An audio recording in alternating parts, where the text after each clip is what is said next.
What's up, Mellow Boys? We are Mellowscape. I'm Nathaniel, I'm Chaz. And I'm Robbie. and we're here to talk about our album, Killer Mode. Yay. This is a Whoa. unofficial version of Killer Mode. What were you going to say?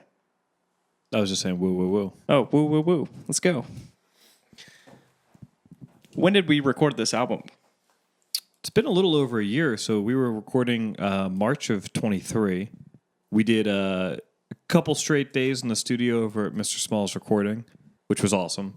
And then a couple makeup days, some more layering, a lot of vocals and guitar tracks. But pretty much March through April, and then some mastering, and that was that. Yeah, and to be clear, we worked with Nate Campisi. He tracked and mixed the record. And then we also had Larry Luther at Mr. Small's do the mastering. And they were really awesome to work with. Yeah, all around great experience. Took about overall, all put together, 3 weeks, of active time. It didn't take very much time at all. Yeah, I think if we had scheduled, we probably could have done 10 straight days. Not straight. I mean, if we did a hard weekend, a 4-day weekend, took a day or two off, and then got in for a couple days, we would have been able to kind of wrap it up. But just due to scheduling availability, it turned into 3 weeks, which kind of was a blessing because I think it gave us some fresh air at a couple points. Yeah, I think one thing that we did really well was prepared for the recording. So we recorded the entire album as demos first, including all of the extra instruments, vocals, everything on our own. And then we took that to Mr. Smalls and we re-recorded everything as the final version. But I think doing all that pre-production was really important for us. Yeah, that was kind of cool because we did a lot of we have all these ideas about what guitar parts we want to add or what backing vocals or auxiliary percussion, but it's all ideas until you kind of sit down and actually start to lay it out. And that was kind of cool. I mean, that was the majority of you guys sitting down saying, oh, I kind of want a high part or something like that. And then I was kind of thinking more importantly than that is not only thinking about what you might want to add, but when you actually hear it, there were a bunch of times and you guys were kind of the driving force behind a lot of it. Actually, that high part's not really needed. What we really need is a mid-range or something like that. And the demos helped a ton, which was cool. Very true. Very true. You guys want to talk about the tracks? Yeah, let's start with track number 1, which is the title track of the album. Yeah, Killer Mode. You care if I start? Yeah, go ahead. Okay.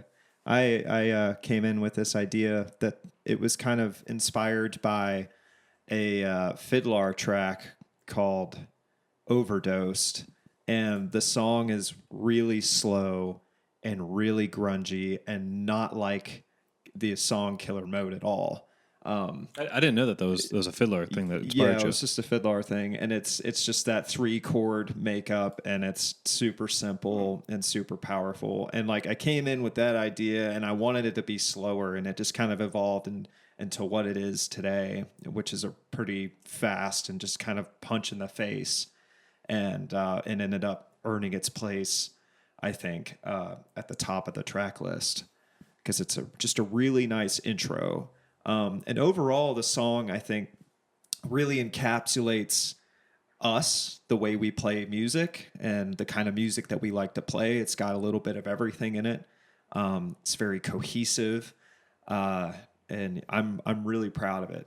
It's whenever I listen to our own band, which is more than I'd like to admit, it's definitely something that I always listen to. It's one of the first tracks. I always call it the thesis statement of the album. Sure. Because it has every element of genre and influence that we included on Killer Mode kind of all in one track. Yeah, I was going to say, it's funny that you say it's if you were to kind of encapsulate our sound, because this was the first song that we all worked on together. Because when I joined the band in 2019, there was a backlog of songs that you guys had written.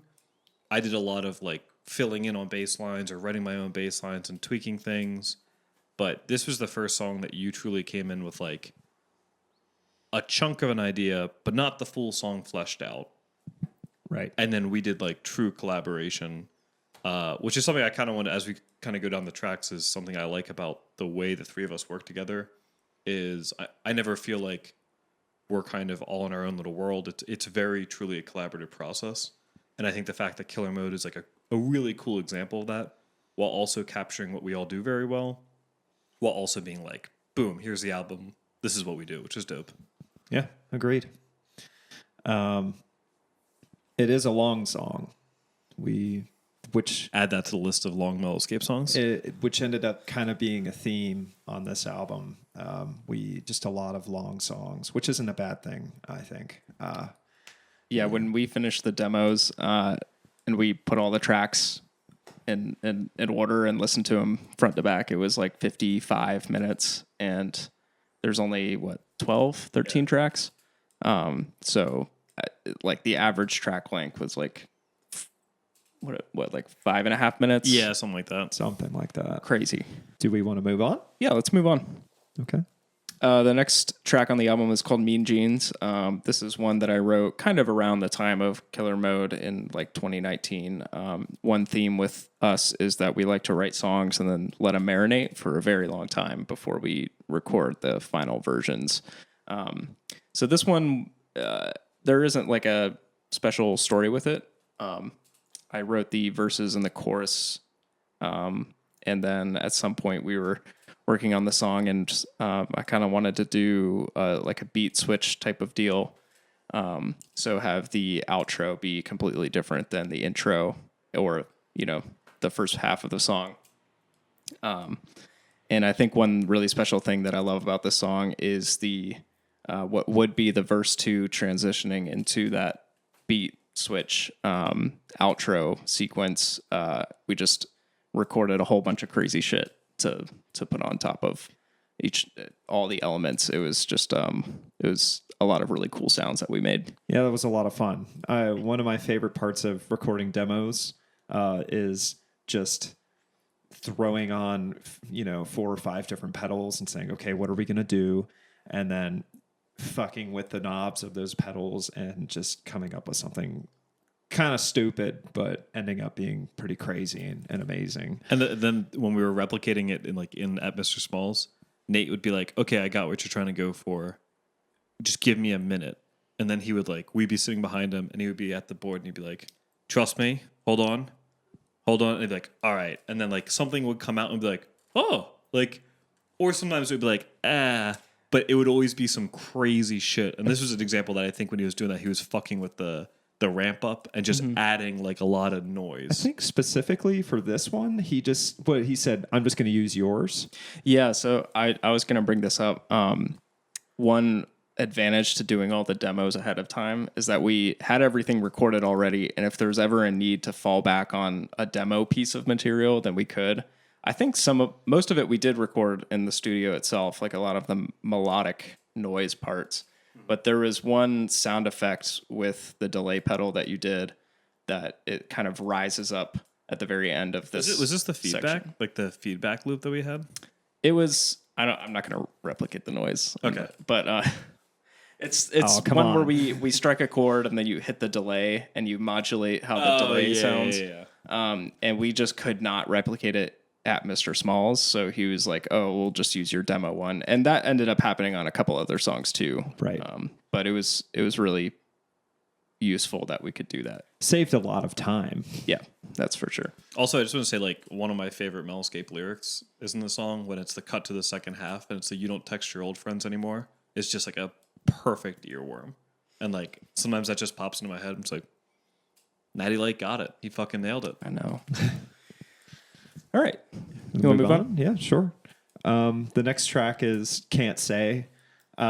This track was, it should have been written for the first album we did. Or at least recorded for the first album we did. It's, I'm not saying it's bad. I will never say that about this song. It's one of my favorites, despite me not wanting to play it live anymore. But, it's very simple. It's a 5-chord deal. And it never changes. It's verse, chorus, first chorus, little solo thing with chorus chords, ending, and that's it. That's the entire song. We just went back to our roots, I think, writing this song. I like the lyrics a lot. I really do. But I really don't have much else. I can't say much more about this song. Would you write it differently now? I would. That's a good question. I'm not sure I would. I think I would change a few things here and there, but overall, like the general skeleton and just the feel of it and the mood, it's fine the way it is. But yeah, no, I don't think I would change anything else about it. I think every album needs a couple just simple ones. You know what I mean? Oh, And for for sure. me, Can't Say is one of those. Like this is just a bop, and that's all it is. Yeah, I think my fear is if we were to rewrite something like this now, is we would overdo it. And I like the fact that it was almost like we got it. The lyrics kind of shine through. Right. I just like a kind of a recollection is not to be like when I first joined the band, but like we were working on the song at the time. We had another guitarist, and the chorus, the second chorus, when like I'm fully in, Nathaniel's fully in. At the time, we had the other guitarist, and we were working on like kind of a syncopated bass and guitar part, and it was like trying to make. I think at the time we were putting a lot more notes in it, and then he and I kept scaling back, and that kind of was a cool lesson to me about like letting the song sing in a sense, where when I first started to come up with bass lines for it, and that other guitarist was coming up for like lead parts, but you know what I mean, auxiliary guitar parts, it was a lot of noise, but it wasn't making the song work. And the less we played, the more it kind of worked out that, oh, the song's really good with fewer notes and just letting it kind of move through it in a sense. Yeah. So I think that's definitely something we've mastered over the years, because I feel like when we write songs now, I can pretty quickly determine like, oh, is this song going to need complicated drum parts, or is this song going to need very easy, simple drum parts? yeah, and you and I feed off each other a lot, which is like, That's true. oh, this is rhythm sections like bread and butter. We got to kind of eat here, like hold it down, not do much. And then sometimes it's like, oh, Robbie's doing a lot of work on vocals. Let's kind of cook back here on the back end. But Yeah. Shall we move on? yeah. Chaz, you wanna introduce this next track? This is like this is the rare Chaz wrote a song, Green Room. It was a fun one. I would say more in line with our like Chili Peppers vibe in a sense. Oh, 100%. Yeah, this is cool that it follows up Can't Say, because it's another simple one. I think there's nothing really. I wrote the lyrics, I think, like in an hour one night after a couple drinks, and it's not overly complicated. And I think it's just more of a pretty straightforward vibe. And I think this is another one that we didn't over-engineer. Like, I think we just have kind of fun with it. We play it live a good amount, actually. We do, and it's always fun. But on the note of not over-engineering it, we definitely had a moment where I admit, like, I tried to over-engineer it. I felt at the time it was too simple, and this was going back to our bad habit of trying to make songs longer By adding a whole second by half. adding another section. Yeah. And I'm glad we pulled back on that. That's funny you say that, because this song to me is a hair too long as it is right now. To be completely honest, like No, if I think we could. If we wrote it now, we would definitely shave off like one of the verses or maybe the ending. But I think in an album of not long songs, like if this was in a different album, it wouldn't stand out as much as being somewhat long. yeah, you know, that's true. For sure. All right, let's get to the bear of the album, which is Breaking Quiet. Yeah. I wrote this. I was obsessed with Pink Floyd. I still kind of am, but in my high school years, I really liked Pink Floyd. And Pink Floyd put out an album called Metal. that album rips. And to that this album- day, rips. It does. In fact, the last track on that album, Echoes, rips the hardest. And you want, again, talking about long songs, that song is 21 minutes long. But it's got this this theme, this reoccurring theme. And I basically kind of ripped them off, and I took the same chords, not exactly, but I took a couple of the same chords and wrote the first half of this song. And it's just a really slow and kind of psychedelic thing, and like with really kind of in the back vocals that are a little echoey, hence the theme Echoes. And that's how I wrote the first half. And I wanted the second half to be completely different from the first. And so that's how I created just the really fast and ripping part. I don't really have much else to say about it. I am proud of it as a song. I think we all did a really great job writing our parts. Yeah. I'll say something. Go ahead. This, especially the second half of the song, was really challenging because it is extremely syncopated, and I think this is something we've gotten better at over the years. But when we first wrote the song, we would play the second half like really fast. We'd dive into it. We would fly when we jumped into it. And then when it's a hard cut, I don't know, like people listening, like it is a hard jump. Yeah. And so then when we were recording the demos is kind of when we decided the official BPM of every song so that, you know, it would be the same every time we practiced it and recorded it and whatever. And this one was one that we were like, okay, we started at the very fast BPM and then we realized how difficult it was. And then eventually it landed on a slower, but still like quick BPM. And even when it was a little bit slower than when we had originally written it, it was still challenging because everything is so syncopated and has to be locked in. That I just remember this one being very difficult in the studio to get exactly right. Yeah, I think we spent more time on this song than any of the other ones. This is also one of the longer songs too. That's true. Really should be like considered 2 songs, I think. Yeah. Okay. Yeah, it's pitter patter on. Also, we're gonna get a cease and desist from Roger Waters. Like I ripped off the chords. I hope. That would be amazing. We would The press would be incredible. Oh my God, the content alone. You think he would sign it? I guess he has to sign it. Right? That's all I want. We post something and we're like, wow, Roger Waters sent us his signature. He signed something for Lucky 3 fans. And it's like we put a picture of us like cease and desist. I would just love to see his name in the writing credits like online for Breaking Quiet, and then I would just take a screenshot of it and be like, yeah, I wrote a song with Roger Waters. Dude, some of the best memories as a bassist was like just sitting down in the lab, and you know that's what we called the studio. Him and I, Rod. Sure. Sorry, I thought you would call it the pond. Roger Waters. I don't like that. No, it doesn't work. All right. Anyway, Bridge over troubled waters over here. Okay, that's enough. We're moving on. The next track is Playing with the Puppy. I love this song so much. I do too. This was another really difficult one, and also another one heavily influenced by one of my favorite groups. Who's that, Robbie? And it's this band right here, the OCs, led by the greatest musician and songwriter alive, John Dwyer. Shout out John Dwyer. I didn't know Bob Dylan wrote. We were playing the OCs. This is my fast punk song of the album. Actually, one of them. Sorry, I'm neglecting one of them. The lyrics don't mean anything. They really don't. I just chose some lyrics that were kind of silly and didn't really mean a damn thing to anybody. Just to have that lyric, that extra instrument on top of everything. Guitar part, again, pretty simple, really fast, but pretty simple. Everything else is pretty simple too. Just some ripping solo parts for everybody. And that's all I wanted. I really love the drum break in this song. Me too. Because it's not something we like really ever do. We never do like everyone gets a solo. Or like the drum solo, like we don't do it, but it sounds so good in here. I'm not talking about the solo. I'm talking about the drum break specifically. Oh yeah. Where you guys we cut out. You cut out, but you like a hardcore wait 3 beats.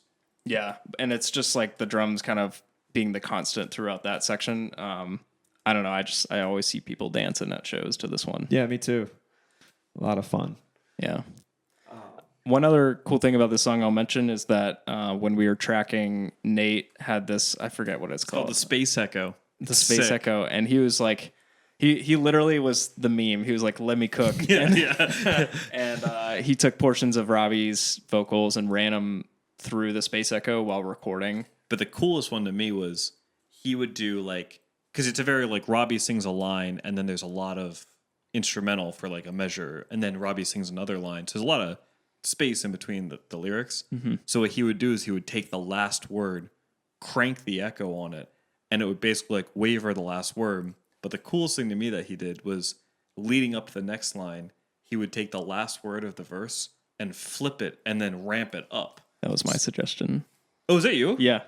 It was dope. I couldn't remember. Those 4 days were kind of like in a haze. No, yeah, he was doing the thing with the last line and letting it drag on, and I thought like, why don't we use that as a riser for one of the lines too? So flip it and put it in front of the first word. Yeah. Yeah. And then also, do you want to talk about the tape deck ending? Oh yeah, that was a cool detail. Thank you. Yeah, That was my idea. that was Robbie's idea. That was my idea. I just played bass in the song. I didn't have any good fucking ideas. You were there. No, but Getting shots across the bow from Robbie. Yeah. would you want to say anything? I was just gonna say we wanted to put this tape sound and also like a little tape click at the very end of the song. Yeah. And that it didn't take us a long time, but it took us more time than I thought to get it exactly right as far as the level. And I think it's actually two different sounds layered on top of each other. Yeah, that sounds right. I also, for some reason, remember Nate spending a good amount of time looking for the right tape deck sound. Yeah. Yeah, which was kind of funny. Because at first we had it, and it wasn't obvious of what it was. Right. Because at first we put a sound in, it was like too quiet and too non-distinct, so it just sounded like some weird noise in the back. Mm-hmm. And then we went down a whole rabbit hole about that. But I think in the end it works out pretty cool. Yeah. Yeah. So, Agreed. All right, moving on over. Yeah. The next one is called Got No Friends. Yeah. This is a very old song. Yeah, it is another very old song. Also could have been on Basements. If, I think it fits well on here too, though. Mm-hmm. I think it evolved a little over the years to the point where it was very appropriate for this album. I wrote all the lyrics inside 45 minutes in a bar. Took me that long. I didn't edit anything. And we did some minor changes towards the end, I think. Maybe. Just some syllable things. Another very, very simple song as far as chords go. It's 5 chords. There's no chorus, really, unless you count the end thing, but that's really just another verse of me screaming and Nathaniel doing some backup vocals. Oh, and me screaming a couple octaves up, too, which was fun. I think what was important about the song was really selling it as kind of campy, because right, it's so simple that you have to lean into how simple it is. And like we threw in the little vocals, like the whoa, whoa, whoa, whoa, like that was, that was kind fun. of a silly thing, but also sold how silly it was, kind of. Did we get a review from a magazine somewhere? I want to say Chicago, and they said something like, "Wow, these guys, really aren't taking themselves seriously right here." And I guess that's a cool thing. Did I dream that? That might have happened, but I don't remember exactly. Yeah. Somebody. I blocked out. We've just gotten so many album reviews from the city of Chicago that it's right. like Could have been Rolling every Stone. week. Yeah, the Windy City has rolled in so many different reviews for us. That's true. But what was funny about that was like when I wrote it, everything I wrote down was very kind of true and serious, and and somebody to take that and be like, oh yeah, they're not taking this. Seriously. I think this is one of those like very serious lyrics but very silly instrumentation kind of deal. And we just leaned one way rather than the other. True. I really like the guitar solo kind of break in the second song, because I think it's another example of like, I don't think you're playing anything crazy hard to play. No. And Nathaniel and I kind of rip a little bit during the solo section, but I think it feels very like you're actually at a show and the guitarist is on stage playing a solo and the bassist is kind of like, sticking to the chords, but kind of playing some noodles here and there, and the drums are kind of getting louder. Like it feels very live, I think, in the recording, which is kind of cool. Yeah. That's one thing I'd like to note about our experience at Mr. Smalls and recording. They live recorded us for everything, pretty much, barring the extra stuff we threw on top and the vocals, obviously. Mm-hmm. But it seemed very important to them. Just to explain what live recording means, like we would play as a full band, right? And we would track bass, drums, and pretty much lead guitars. Rhythm guitar or something, some of the main parts, so to speak. And then we'd do a couple takes as a band, and then we would stitch it together. And like, I was kind of worried at first when we were doing this, because I was like, I'm going to fuck up so many times, and I'm going to force Robbie and Nathaniel to play breaking quiet a dozen times through or something like that. But it actually turned out like we were getting it. We got what we wanted usually in 3 to 5 takes, I would say. I would say every song took like 3 takes, basically. There were a couple times where we had to punch in and do like, oh, drums, can you just give me this transition? And we loop it a couple times. But yeah, I would say 3 takes for the most part, which is cool. I think live tracking was important to make it all gel really well together. Because, I mean, when we do demos, we do everything individually, and it sometimes sounds like people playing individually. Yeah. And that's more of a necessity just because we don't have a full studio and a billion mics and a good sound quality. Sure. Yeah, we only have these 3 mics. Mine's not even plugged in. It's like letting your cousin hold the controller while you play this video games. We actually only have one mic, and we're each individually doing this thing. Could you imagine? All right, the next song is called Haircut. This one is very special to our friend. Yeah. And us. Special to us, too. Yeah. So Nathaniel and I come from a band in our high school days called Solar Tide, and we were in this band with our lead guitar player and my best friend, Travis Chrisley. And he is a phenomenal guitar player, way better than I ever hoped to be. And he's like so much better. So much better. You could say that again. Yeah. You may recognize Travis from our hot sauce video that we did last year. Oh, yeah. Robbie and I fucking crying over hot sauce. And Travis just taking it, all of it, like it ain't no thing. Anyway, he's taught me a lot over the years, and now I'm here in this band. And we decided to have him fly up for like a week and sit in with us on actually all the tracks on this album, and also to play on this track, Haircut. And he was just going to do a solo. Like, that's all we asked of him. Yep.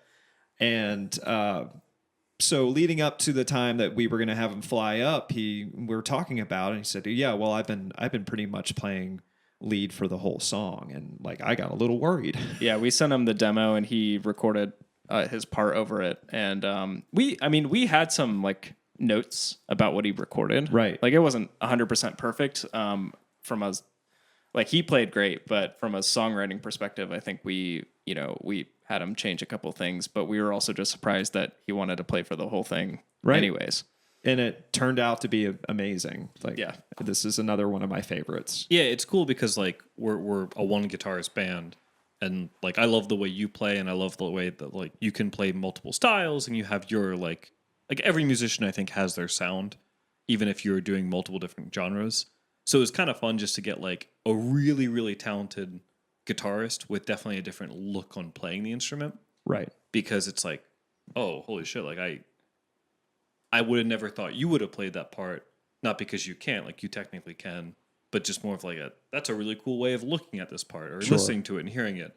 I also say about Travis, like in addition to being like an incredible guitarist, the nicest guy. Oh yeah. And the best guy to hang out with. Because like there's a lot of time in the studios. Like we were going in pretty much around 9 every day, and then leaving by like 11 every night. Yeah, sometimes. Yeah. So those were like long days of being in a small room with 3 other dudes.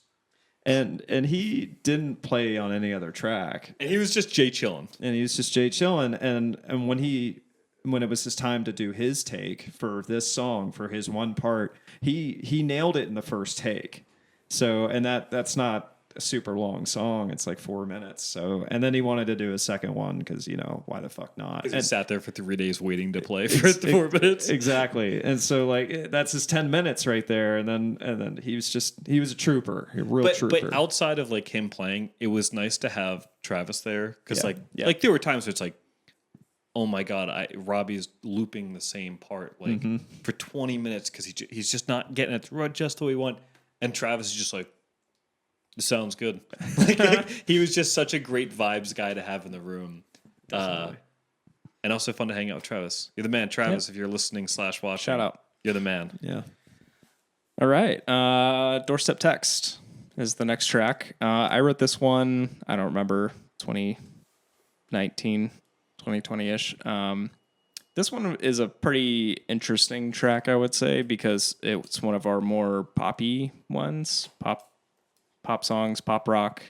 And this one was pretty cool because I think the guitar riff for the verse I thought was pretty dope. Super catchy. Super catchy. And this was another one where I kind of wanted to have like a middle section and then sort of a breakdown kind of towards the end. So the song goes verse, chorus, and then it hits this kind of like interlude where we do this huge accelerando. So we start really, really slow, and then we slowly speed up back to the original tempo.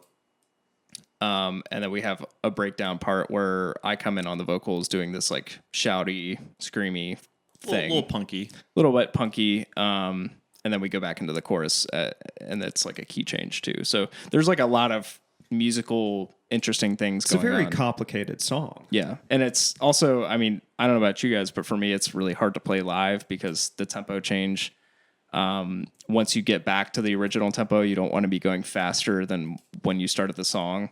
And it's just a long song too. There's a lot going on. Yeah, it's not a long one. I like something that we started to do. I would say working on songs for Killer Mode then a lot recently is we'll have like not a solo section, but more, we keep calling them like instrumental or melodic section. Yeah. And like, I think this is one of the earlier ones that we did where there's kind of the part where you got that down, down, down, down, down. And it's kind of like a great simple guitar part. But what I really love about it and being in this band is like you and I get to feed off each other a lot.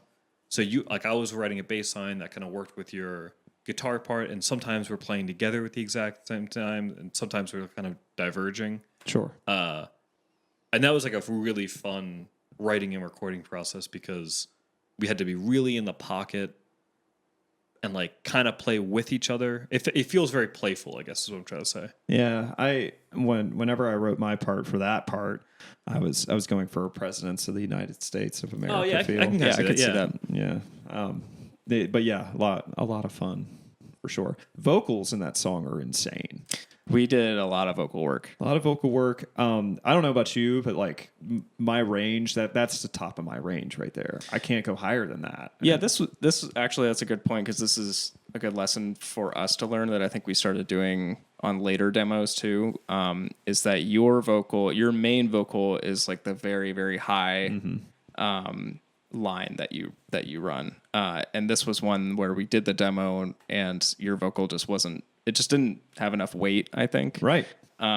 So we were like, well, let's double it, and I'll sing like a lower part where we just match exactly, the lyrics and everything and the melody. But I'm just singing a lower part, and it really thickened up those vocals.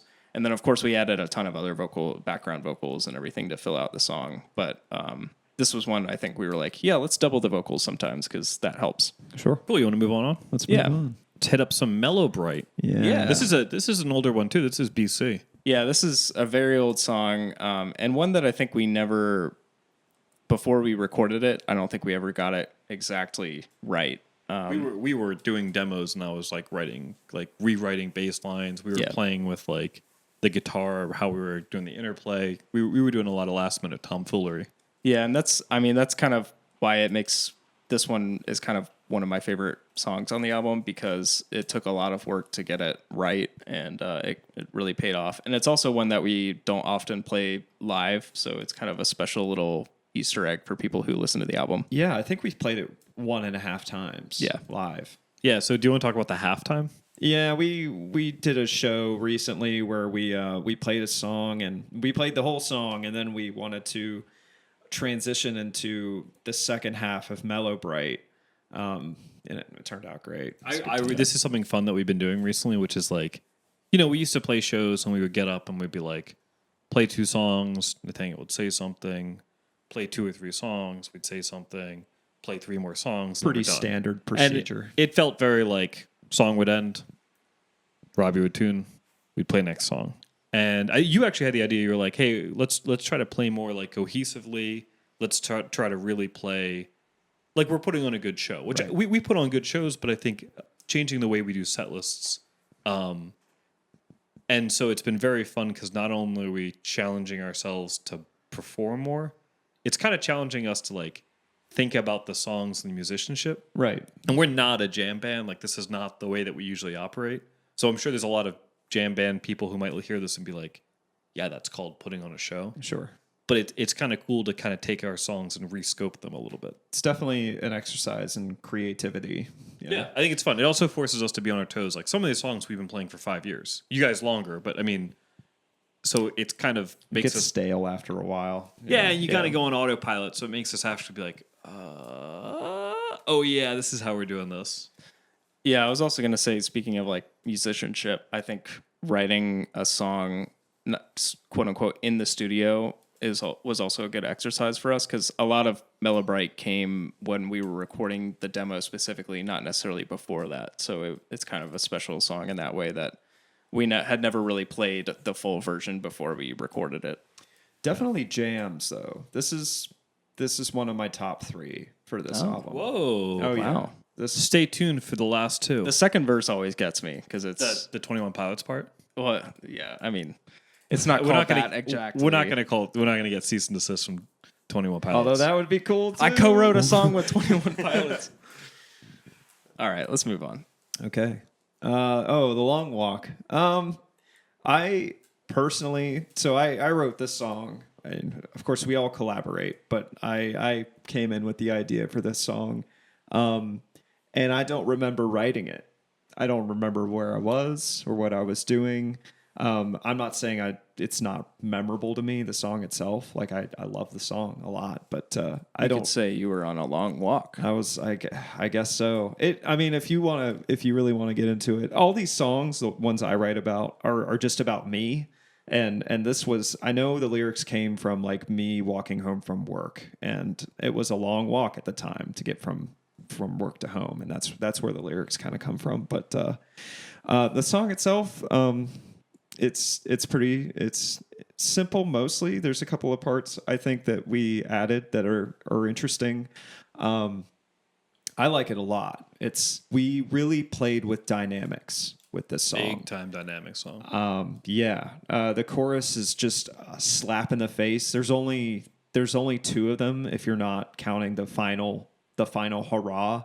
And it's always a punch in the face, I think.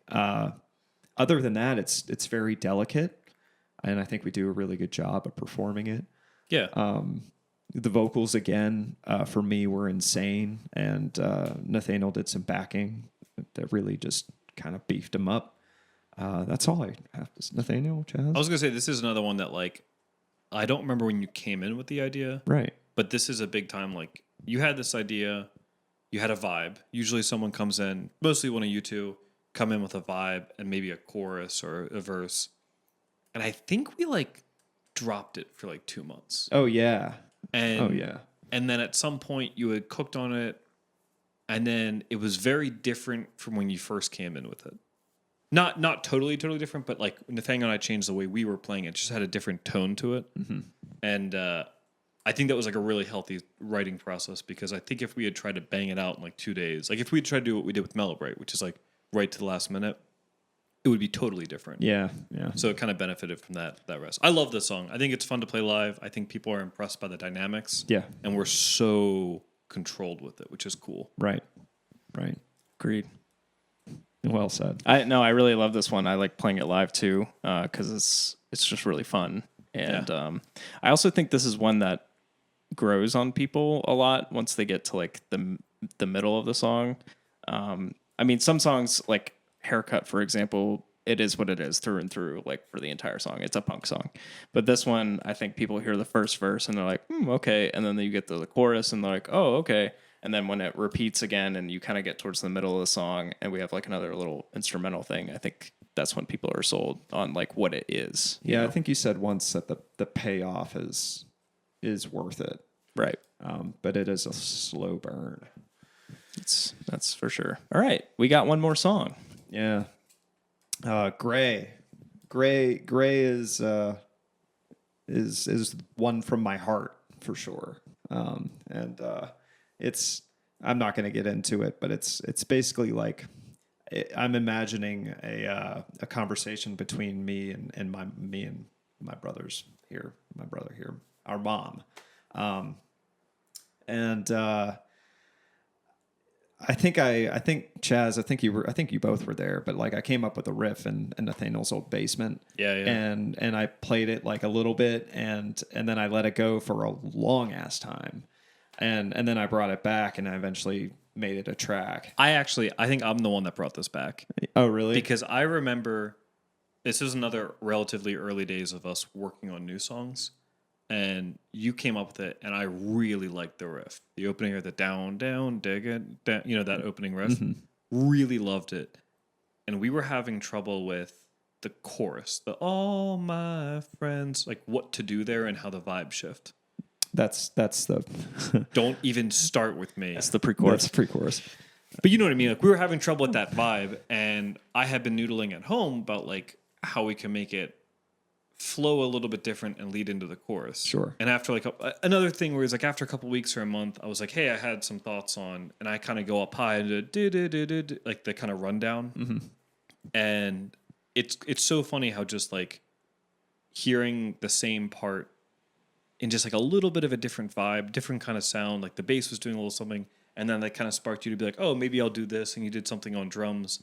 And then I felt like after we got back together on it, like we wrote the rest of the song in like a weekend. Yeah, it was written pretty quickly after that initial hiatus. Yeah. But yeah, I think it's a beautiful song. I think we pulled it off pretty well. Yeah, I think I'm going to pat ourselves on the back, give us, commend ourselves, because I've noticed, at least in our circle of like bands in our city, that if you're a rock band that's loud, it's very difficult for you to write quiet songs and delicate songs. Well, we live in a metal town. That's true. Yeah.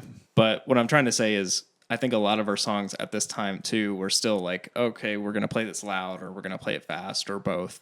And this one was challenging for me, especially because it's pretty slow song and it's very quiet, and you really just got to let mainly the vocals kind of take over. Yeah. And I think maintaining the delicacy basically until the very end when we have the instrumental solo part where it's actually loud is really difficult for me. But even throughout the song, like there's a lot of space in the song. Yeah. And I think specifically you and I had to show a lot of restraint about a lot of room for us to play. And we do a lot of pulling back. And it was cool. I think it's the second verse where guitar is cut out for the most part. Correct. And so it's just vocal. And when we were first playing with that, like I did a different bass part, and there was a lot more notey. And I think you might have bumped up the drums a little because like, oh, there's more of this room. But it's like actually what kind of makes that work really cool is like the fact that it almost hollows out. And the guitar, you nail the vocals in the song, and like I love the song. This might actually be my favorite on the album. Thanks. Whoa! Stay tuned for number 2 and 3. And I think it's because we do what you're saying, which is like we're kind of not out of our comfort element, but we're doing something purposely different while keeping our sound. Yeah, it's a good fucking song. It's a good fucking song. I agree. I also think it's the perfect album closer, in my opinion. A little digestive. Yeah. That's right. We're out of tracks. Yeah. That was the last one. I will say I'm very proud of this album. Me too. Yeah. I think it sounds great. I think everything that we learned while writing it was really important. And yeah. We've recorded some stuff in our lifetime as musicians, especially me and Nathaniel here, and like I enjoy to a certain extent most of what we've recorded, but this album, like, it remains in my listening cycle, like, unashamedly. Yeah. Is that a word? I think if you can't bump your own shit, why are you making it? You know what I mean? Right. Put that on a t-shirt. Any closing statements other than what Nathaniel just said and what I just said? No, I think Chess? I'm excited. I think it makes me more excited to make more music. Definitely. We got a whole backlog. Might be some new stuff coming. Maybe. And it makes me more excited to get back in the studio and keep writing and working and getting stuff out. Yeah, I also want to shout out the artist that did the cover Yeah. of the album. Do it. His account Yeah, name. he goes project. by Social Living is his art project. I'm actually not unplanned. I'm rocking a T-shirt from him. Oh yeah. His name is Darren. He's a super cool dude. We were looking for artists and looking for kind of an art change from Basements. We love Basements art. We love the whole vibe of Mellowscape. Actually, you want to tell the story of how we landed here How we landed here. with the album cover? So I don't know what you mean specifically. Sorry. So we were throwing around ideas about the art style. Yeah. And Chaz really wanted to do like a photo. Yeah, I want it to be. Yeah, I'm sorry, I got you. Like, And- we had talked about doing animation or like Basements is this cool graphic design Yeah. created, and I kind of like the idea of doing either a photograph itself or collage work, and we had seen all these cool examples of recent art in the city, and I was kind of thinking that might be cool to capture a little bit more of the gritty vibe of Killer Mode. Like I think it's Pretty earthy. dark. But not just dark, but it's gritty. real. Like there's some beauty in it, but it feels very like what you would see on the street, like real shit. And that's kind of what I felt like would be cool captured with the photographs. Yeah. So the photography part specifically is actually the background. All of these like waves that you see was a film photo that we took on the Allegheny River. And we were just out taking pictures, hoping to get messing around. something. And then I saw this photo and I was like, that's perfect. That has to be the background. Yeah. Because it's not a solid background. It's something interesting to look at, but it doesn't take away from the focus of what the album artwork is about. And then we took that background photo to Darren and we said, we want to make like a collage art similar in his style. And we had the idea of doing these two figures on the front. And Robbie, I think you had the idea about the speaker head. Yeah, I did. That's based off of some cryptid that's kind of well known, kind of not really that well known. And yeah, I don't. Who came up with the female figure here? I don't. I think we were doing an iterative process because you guys started out. We were just kind of looping through. Yeah. Nathaniel had a cool idea of like two people. You had originally had an idea with a guy in a mirror, and like it was this whole iterative process of like merging ideas. And I think when we started to see some background and stuff like that, it was kind of cool. You came up with the original sketch of the actual look. Yeah, because the origin, I guess, was I just wanted it to be kind of looking like a portrait of your relationship with somebody else, and the speaker head kind of representing that you are very disconnected from, that relationship, and the other person looking kind of normal and almost like they don't know what's going on kind of deal. Sure. And he also made the girl in the photo look a little creepy. Like if you cover up the speaker head guy, like she also kind of looks a little creepy. So it's like has this Very uncanny off-putting. vibe. The whole thing is kind of like, oh, it looks fine, and the more you look at it, which works out really well. Yeah. She's got the Mona Lisa smile for sure. Yeah. So yeah, that's the story of the cover art. And then on the back we have a film photo of Robbie. Fun little happy accident from taking film photos is that cut's not like produced. We didn't do any effects. It's not intentional. It was just a hard cut from the film that somehow got fucked up. Yeah. Shout out my Canon AE1. And that's Killer Mode. Yeah. We hope everybody likes the album. We love it. And This has been your post-game interview. that's right. Go Birds. And with that, hope you guys all Stay mellow. Yeah, we nailed that. Stay mellow. That was good. We landed the plane. there. Finally, after 6 years. It's been a long time. And Could you say it's been a while? been a while.